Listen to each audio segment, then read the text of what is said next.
Okay, welcome to the current affairs sections of CLAT 2027। और इसमें सबसे पहला जो आज हमारे पास न्यूज़ है 6 जून का, वो है आपका foreign investor, foreign institutional investment को गवर्नमेंट ने टैक्स एक्सटेंशन दिया है। क्या केस है, समझने की कोशिश करते हैं। हुआ क्या है, पहले तो ये समझना है कि what exactly the matter is और व्हाई दिस न्यूज़ इज़। तो गवर्नमेंट ने फॉरेन इंस्टीट्यूशनल इन्वेस्टर यानी विदेशी बड़े इन्वेस्टर को इंडियन गवर्नमेंट बॉन्ड पर कैपिटल गेंस और टैक्स इंटरेस्ट से छूट दे दी। ठीक है, ये रिबेट का टॉपिक है, मतलब छूट मिली है FII को। और क्योंकि मेन जो है, ताकि इंडिया में जो फॉरेन करेंसी है, ठीक है, फॉरेन करेंसी जो इंडिया में है, ठीक है, वो क्या हो, वो इंडिया में ज़्यादा से ज़्यादा है। ठीक है, वो इंडिया में ज़्यादा से ज़्यादा है और उससे इंडिया का जो फॉरेक्स रिज़र्व है वो स्ट्रॉन्ग होगा। और इससे ये एस्टीमेट लगाया गया है कि अगले 2 साल में 45 से 50 बिलियन डॉलर का जो है एस्टीमेट आने का एक मतलब अनुमान लगाया गया है कि यस इतना आएगा। अब एक्चुअली होता क्या था, फॉरेन इन्वेस्टमेंट जो आपका गवर्नमेंट बॉन्ड्स की अगर बात करें तो गवर्नमेंट बॉन्ड्स जो है वो डेब्ट और सिक्योरिटीज़ है जिसको सेंट्रल गवर्नमेंट इशू करती है, जिससे फंड होता है एक्सपेंडिचर को। अब सिंपली अगर समझने की कोशिश करें, पहले क्या होता था कि जो फॉरेन इन्वेस्टर को बॉन्ड से जो प्रॉफिट होती थी, ठीक है, उस पर टैक्स लगता था। मतलब बॉन्ड के बारे में यहाँ पे बात करें, बॉन्ड से जो प्रॉफिट होगी उस पर टैक्स लगाया जाता था। ठीक है, अब उसका सबसे बड़ा जो नेगेटिव पॉइंट है वो ये है कि उससे जो फॉरेन इन्वेस्टर है वो डीमोटिवेट होते थे, वो इन्वेस्टमेंट करने से पीछे हटते थे। अब क्या होगा, अब ऐसा नहीं होगा। अब इससे सबसे बड़ा फ़ायदा इंडिया को होगा, इंडिया को डॉलर जो है मिलेगा। ठीक है, डॉलर में इंडिया के पास करेंसी आएगी, इंडिया का जो फॉरेक्स रिजर्व है वो स्ट्रांग होगा और इंडिया के लिए ये बहुत बल्ले बल्ले वाली सिचुएशन है, अच्छी सिचुएशन है। ठीक है, अब कब से स्टार्ट होता है, ये स्टार्ट होता है इसी साल फाइनेंशियल ईयर से 1 अप्रैल 2026 से स्टार्ट होता है। तो ये हो गया पहली न्यूज़। दूसरी जो न्यूज़ है वो आपका हेल्थ के रिगार्डिंग है। India needs innovative strategies to eliminate tuberculosis, ठीक है, टीबी। अब पहले क्या है, अगर प्रॉब्लम क्या है, प्रॉब्लम ये है कि जो टीबी के लिए जो वैक्सीन लगाई जाती है उसका नाम है BCG। BCG 100 साल पुरानी वैक्सीन है। नए नए जो टीबी के वेरिएंट आ रहे हैं उसमें ये कम इफ़ेक्टिव है। तो एक नई ट्रायल की गई है, एक नई ट्रायल में एक नई वैक्सीन को इंट्रोड्यूस करा गया जिसका नाम है प्रीवेंट टीबी। ठीक है, क्या ट्रायल का नाम क्या है, प्रीवेंट टीबी का ट्रायल है। और इसमें जो वैक्सीन निकाली गई है, इसमें इस वैक्सीन को 50% इफ़ेक्टिव और 50% ज़्यादा एफिकेसी वाली वैक्सीन है, क्योंकि नए नए जो टीबी ट्यूबरक्लोसिस के वेरिएंट आ रहे हैं, ठीक है, वो देखने को मिलते हैं कि उसके हिसाब से जो पुरानी वैक्सीन है वो कम इफ़ेक्टिव है और नई वैक्सीन तकरीबन 50 से 60% इफ़ेक्टिव है। एक्चुअली एक और चीज़ समझने वाली बात है जो हमें इस न्यूज़ में मिलता है कि सिर्फ वैक्सीन से काम नहीं चलेगा, वैक्सीन के साथ साथ, ठीक है, देखो एक ये जो वैक्सीन है इसका नाम है BPM 1002 सिंगल डोज वैक्सीन है। मॉडिफाइड VCG, मतलब BCG जो पुरानी वैक्सीन है उसको मॉडिफाइड करा गया है, इसका नाम रखा गया है BPM 1002 और ये सूटेबल है, कॉस्ट इफेक्टिव है और ये ज़्यादा कारगर भी है। अब इसकी खास बात क्या है, अगर सबसे इम्पॉर्टेंट चीज़, अगर इंडिया को अगर टीबी जैसी बीमारी से अपने आप को फ्री करना है, ठीक है, if we want to TB free nation then what we need to do, इसके लिए फार्मूला है वैक्सीन, ठीक है, प्लस टेस्ट करवाने हैं रेगुलर, ठीक है, टेस्ट करवाने हैं रेगुलर, प्लस मेडिसिन करवाना है, ठीक है, और इन तीनों का कॉम्बिनेशन साथ में चलेगा तब जाके इंडिया टीबी मुक्त देश बनेगा। ठीक है, दैट इज़ इम्पॉर्टेंट थिंग।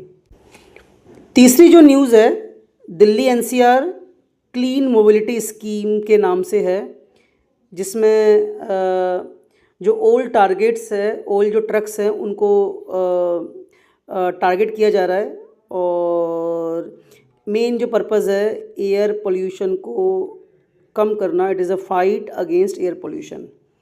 तो ख़ास बात जो हमें समझने वाली है, ख़ास बात ये न्यूज़ में क्यों है, पुराने ट्रक्स और बसेस जो बहुत पोल्यूशन करते हैं, सबसे ज़्यादा जो पोल्यूशन दिल्ली एनसीआर में करते हैं ये ओल्ड ट्रक्स एंड बसेस हैं। अब अगर आप देखो तो इनको रिप्लेस करना बहुत ज़रूरी है। अगर इनको रिप्लेस करेंगे तो एक बहुत बड़ा प्रोग्राम चलाना पड़ेगा। तकरीबन ऐसे ट्रक्स की संख्या है 2.07 लाख, 2.07 लाख की ये पॉपुलेशन है ट्रक्स की, और 1.91 लाख की तकरीबन ऐसे ट्रक्स मिलेंगे। टोटल व्हीकल्स इतने हैं, उसमें बसेस भी हैं, ट्रक्स सिर्फ इतने हैं 1.91। अब दिल्ली एनसीआर ट्रांसपोर्टेशन जो सेक्टर है उसमें 40% और जैसे 40% अगर आप देखो पॉल्यूशन का जो 40% है CO2 वो इन्हीं ट्रक से आता है, और 63% नाइट्रोजन ऑक्साइड, 63% जो नाइट्रोजन ऑक्साइड है ये आपका इससे आता है, इन ट्रक से ही आता है। अब एक्चुअली में सरकार ने पहले BS6 स्कीम शुरू करी थी, जिसके बेसिस पे ये पुराने ट्रकों को हटाकर CNG स्कीम को अप्लाई करना था, लेकिन BS6 प्रॉपर तरीके से अप्लाई नहीं हो पाया। BS4 और BS5 को स्किप करने के बाद अगर BS6 को हमें अप्लाई करना है, ठीक है, तो हमें NCR में क्या करना पड़ेगा, या तो इन ट्रक्स को हटाओ, ठीक है, या तो इन ट्रक्स को स्क्रैप करो, निकालो, या तो स्क्रैप करो, ठीक है, आइदर स्क्रैप और रिप्लेस, ठीक है, और sell and replace by BS6 standard transportation. ठीक है, तो BS6 को 2020 में इंट्रोड्यूस करा गया था, लेकिन प्रॉपर तरीके से ये अप्लाई नहीं हो पाता है। तो ये चीज़ हमने समझी इसमें, ठीक है, ये सबसे ज़्यादा पॉल्यूशन करते हैं। अगला जो है आपका नेक्स्ट जो आपका है, ठीक है, ये डिटेल है, एक बार देख लेना, not as so important. Air quality index को मैनेज करने के लिए इसको उठाया गया था कदम, और ये इम्पॉर्टेंट है AQI, क्योंकि इन्हीं चीज़ों के वजह से दिल्ली का जो AQI है बहुत सीवियर हजार्डस हो रहा है, we know very well. Next we have, ये हिस्ट्री का टॉपिक है बट पर्सनालिटी से जुड़ा हुआ है, Maulana Barkatullah, forgotten freedom fighter and university rename row. तो ये जो फ्रीडम फाइटर हैं कौन थे ये, पहली बात अगर बात करें तो इनका जो है 1854 में भोपाल में इनका जन्म होता है। इम्पॉर्टेंट पर्सनालिटी, 1854 GK का पार्ट है, ये GK का पैसेज बन सकता है इससे। 1854 भोपाल से इनका जन्म है, और स्कॉलर हैं, ठीक है, ये यूनिवर्सिटी भी भोपाल में है, और पहले जो इसका नाम था, ठीक है, rename the institution as Vagha Devi Bhojpal university, और 1988 में इसका जो नाम है वो इनके नाम पे रखा गया, मौलाना बरकतुल्ला यूनिवर्सिटी करके।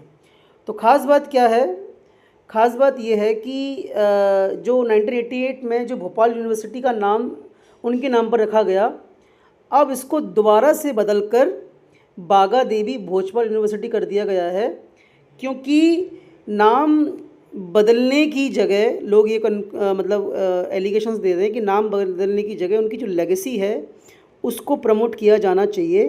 क्योंकि जो बीजेपी गवर्नमेंट है उन्होंने क्या किया है, उन्होंने मोस्टली जो इस्लामिक नेम थे उनको चेंज करने की कोशिश की है, वो चेंज करे हैं उन्होंने। तो मौलाना बरकतुल्ला भोपाली, ये 1854 में इनका जन्म होता है। उन्होंने एंटी कॉलोनियल मूवमेंट में काफ़ी बड़ा रोल प्ले करा, ठीक है, इंडिया के इंडिपेंडेंस के लिए सपोर्टर रहे। ये इंडिया के फर्स्ट गवर्नमेंट थे जिनको वर्ल्ड वॉर फर्स्ट में काबुल भेज दिया गया था। उनकी लेगेसी इंपॉर्टेंट है, लेकिन ये एक ऐसे फ्रीडम फाइटर हैं जिनको मेन स्ट्रीम डिस्कशन में कई बार नज़रअंदाज कर दिया गया है। इनको हम एक तरीके से अनसंग वॉरियर भी कहते हैं। तो ख़ास बात यह है कि मौलाना बकरतुल जो भोपाली हैं, स्कॉलर हैं, फ्रीडम फाइटर्स हैं, ब्रिटिशर्स के अगेंस्ट में इन्होंने बहुत सारी मूवमेंट स्टार्ट करी। यूएस, जापान और यूरोप में इन्होंने काफ़ी सारा काम करा। इनकी जो बिलीफ है वो एडवोकेट थे, ठीक है, नेशनलिस्ट थे, और इन्होंने इंडिया के इंडिपेंडेंस को काफ़ी सपोर्ट करा, हिंदू मुस्लिम एकता को सपोर्ट करा। काबुल गवर्नेंस में 1915 इनका बहुत बड़ा रोल था। इन्होंने प्रोविजनल गवर्नमेंट की इस्टेब्लिशमेंट करने में रोल प्ले करा। इंडिया और काबुल से इन्होंने इंडिया की जो फ्रीडम स्ट्रगल है उसको उन्होंने क्या करा, इसको उन्होंने बढ़ाने की कोशिश करी। लेगेसी क्या है, इनकी जो एफर्ट्स है वो उनके मरने के बाद रिकॉग्नाइज़ करा गया, जब भोपाल यूनिवर्सिटी को नाम दिया गया उनके नाम पर, उनके सम्मान पर, ठीक है। लेकिन अब जो है उसका नाम दोबारा से चेंज करने की कोशिश करी गई है, क्योंकि जो गवर्नमेंट है वो कई बार इस्लामिक नेम्स को इस टाइम पे एक्सेप्ट नहीं कर रही है। तो हिस्टोरियंस आर्ग्यू करते हैं कि अगर इनके लेगेसी को आपको मानना ही है तो उनकी लेगेसी को मानो, जैसे कि राजा महेंद्र प्रताप हैं, उनकी लेगेसी को भी हम लोग भुला चुके हैं। ये ऐसे फ्रीडम फाइटर्स हैं जिनके बारे में हिस्ट्री में रेयर डिस्कशंस होते हैं।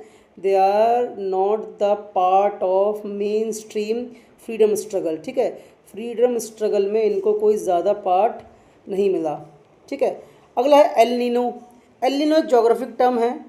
इकोनॉमिक क्राइसिस, इसमें जो मेन चीज़ है, इकोनॉमिक क्राइसिस का एक बहुत बड़ा रोल आपको दिखाई देगा। वैसे जोग्राफिक टर्म है एल नीनो, ला नीना, ठीक है। क्या होगा 2026 में, क्या है 2026 में ये बताया जा रहा है कि एल नीनो जो है वो आपका रिटर्न होगा, वो वापस आएगा। और जब वापस आएगा तो इसमें क्या होगा, एल नीनो में क्या चीज़ है, एल नीनो का मतलब होता है कि कम बारिश ज़्यादा गर्मी। इसका फॉर्मूला याद रखना एल नीनो का, कम बारिश और ज़्यादा गर्मी, ठीक है। और क्या क्या इम्पैक्ट होते हैं एल नीनो के?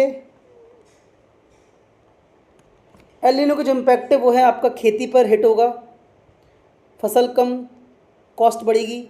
देखो अगर फसल कम होगी, लेस क्रॉपिंग होगी, तो less cropping is equal to what, high cost. खाने पीने के दाम बढ़ेंगे, ठीक है, खाने की चीज़ें महंगाई होंगी। मज़दूर किसान की इनकम गिरेगी, फार्मर इनकम लॉस होगा, ठीक है। शहरों में जो अर्बन एरियाज़ है उसमें जो गरीब किसान है, गरीब मज़दूर लोग,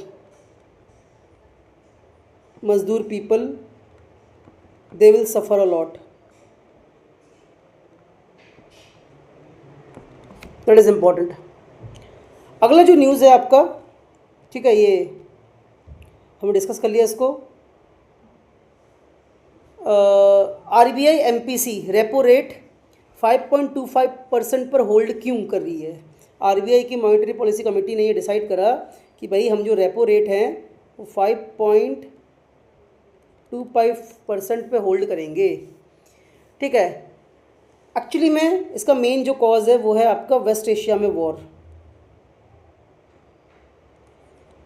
ठीक है।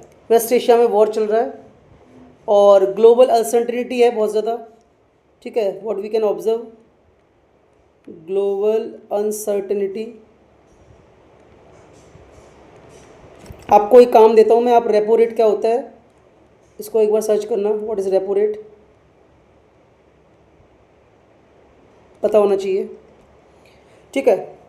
इसके बाद है आपका चेंज क्या किया। पहले जो जीडीपी ग्रोथ थी वो फोरकास्ट करी थी 6.9, अब उसको 6.7% कर दी, ठीक है।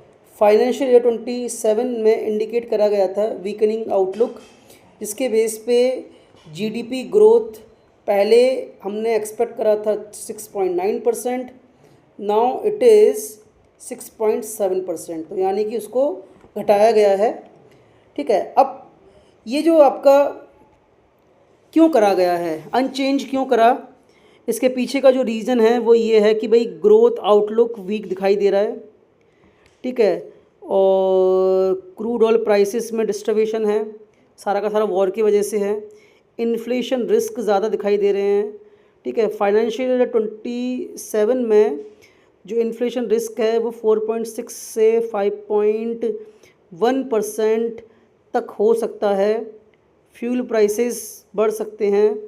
आरबीआई के जो मेजर्स हैं वो क्यों लिए गए हैं, ताकि फॉरेन कैपिटल को अट्रैक्ट किया जा सके और पब्लिक सेक्टर को एक तरीके से एम्पावर करते रहें, ठीक है। जो पीएसयूज़ हैं, फॉरेन करेंसी हैं, ये सारी की सारी चीज़ों पर सरकार का मानना ये है कि फॉरेक्स या फॉरेन इन्वेस्टमेंट आनी चाहिए, इसीलिए सरकार ने ये स्टेप लिया, ठीक है।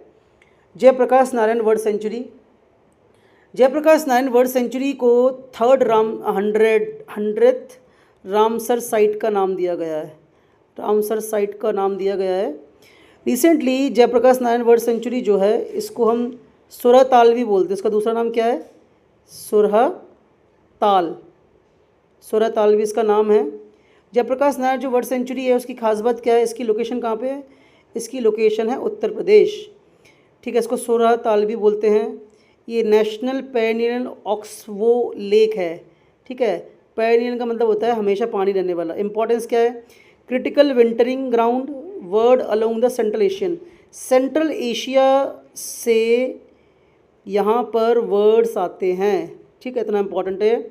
Ecosystem fresh water wetland Ganga river basin में बना हुआ है, फूड प्लेन्स मार्शेस, और कभी कभार इसमें बाढ़ देखने को मिलते हैं। और राइस के लिए, धान के लिए, राइस और पैडी के लिए ये बहुत अच्छी जगह है, ठीक है। फॉर्मेशन की बात करें, फॉर्मेशन क्या है, ये गंगा रिवर मींडर से क्रिएट हुआ है, ठीक है। बायोडाइवर्सिटी ये क्या है, ये आपका एक तरीके से home of diverse fauna and flora, ठीक है। और इसमें 221 तरीके की प्लांट स्पीशीज़ हैं, 67 तरीके की फ़िश की स्पीशीज़ हैं, 7 रेप्टाइल की स्पीशीज़ हैं, ठीक है, और 3 एम्बिफियन स्पीशीज़ है। तो ये बायो, ठीक है, बायो लॉजिकल हॉटस्पॉट की तरह से हम इसको देख सकते हैं। It is a kind of biological hotspot और it is very important for the environment. अगला है E8 फ्यूल। अगली जो न्यूज़ है आपकी वो कौन सी है, E8 fuel. What is this E8 fuel? E8 fuel क्या है, E8 फ्यूल है आपका 80 से 85% एथेनॉल प्लस 15, मतलब ये एक तरीके से एक ऑप्शन निकाला है, ठीक है। Union minister petroleum natural gas ने एक E85 फ्यूल इंट्रोड्यूस करा है इंडियन ऑयल पर, और ये दिल्ली में इंट्रोड्यूस हुआ है। E8 फ्यूल एक हाई एथेनॉल ब्लेंडेड फ्यूल है जिसमें 80 से 85% एथेनॉल है और 14 से 19% पेट्रोल है। और इसका जो यूज़ है वो किस लिए यूज़ करा गया है, इसका जो यूज़ है it is use for flex fuel vehicles, FFVs, जो आपकी मॉडिफाइड व्हीकल्स आ रही हैं मार्केट में, जो कम से कम पेट्रोल और ये जो एथेनॉल वाला जो ऑयल है इससे चल सकती हैं। फ़ायदा क्या है इसका, सबसे बड़ी फ़ायदा तो ये है कि सस्ता पड़ेगा, पेट्रोल से बहुत सस्ता पड़ेगा। ये तकरीबन पेट्रोल से ये समझो काफ़ी सस्ता पड़ेगा और 61% तक ग्लोबल जो आपका कार्बन एमिशन है उसको कम करेगा, ठीक है। This is very important.